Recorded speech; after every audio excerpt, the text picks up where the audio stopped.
Hey there, what's up? In this video, I'll give you a quick guide on how you can send emails using Brevo. This is useful for newsletters, announcements, or any mass email communication to your contacts. So once you've logged into your Brevo account, what you will have to do is open your dashboard and then you will click Create Campaign button, which is right here.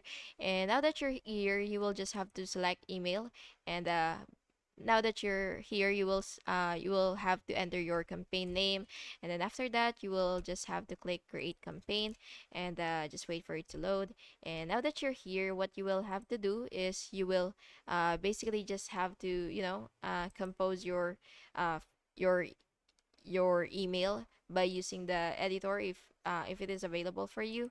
So yeah, anyway, after that, you will add your subject, your content, your links, images, and then you will preview your email. And of course, you could also select your recipients.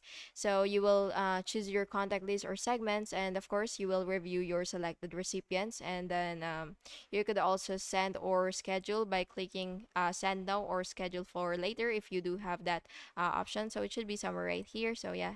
Anyway, that's basically just it. And you could also check analytics um, after sending for opens, clicks, and bounces. And yeah, it really depends where your analytics is located. So you could, just browse or explore the website so that you will be able to actually see it or if it's available on your plan. So yeah, that's basically just it. I hope you found this video helpful. And if you did, please make sure to like and subscribe for more videos like this. Thank you and have an awesome day.